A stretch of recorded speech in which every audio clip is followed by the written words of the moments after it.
దక్షిణ కొరియాలో మంత్రి నారా లోకేష్ పెట్టుబడుల వేట కొనసాగుతోంది. LG Chem global strategy centre president Yun Ju కోహ్తో లోకేష్ సమావేశమయ్యారు. కాకినాడ పోర్టు సమీపంలో పాలిస్టైరిన్ తయారీ కేంద్రం ఏర్పాటు చేయాలని కోరారు. దక్షిణ కొరియా ఎల్జీ కెమ్ అధునాతన కార్యకలాపాలు నమూనాగా మూలపేటలో ప్రపంచ స్థాయి నాఫ్తా క్రాకర్ కేంద్రం ఏర్పాటుకున్న అవకాశాలను పరిశీలించాలని విజ్ఞప్తి చేశారు. ఈవీ, బ్యాటరీ పవర్ స్టోరేజీ వ్యవస్థ రూపకల్పన, సమీకృత క్యాథోడ్ యాక్టివ్ మెటీరియల్ సెల్ తయారీ కేంద్రాన్ని ఆంధ్రాలో పెట్టాలన్నారు.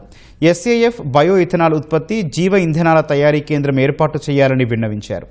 ప్లాస్టిక్ వ్యర్థాలను వాల్యూ యాడెడ్ వనరులుగా మార్చడం, ప్లాస్టిక్ రీసైక్లింగ్, పైరోలిసిస్ ప్లాంట్ల ప్రారంభానికి ఆంధ్రప్రదేశ్ ప్రభుత్వంతో కలిసి పనిచేయాలన్నారు. శ్రీ సిటీలో acrylonitrile butadiene styrene compound plant నిర్వహిస్తున్నట్లు యున్ చెప్పారు. ఆంధ్రప్రదేశ్ ప్రభుత్వ కొత్త ప్రతిపాదనలపై సంస్థ ఉన్నత స్థాయి బృందంతో చర్చించి తగిన నిర్ణయం తీసుకుంటామన్నారు.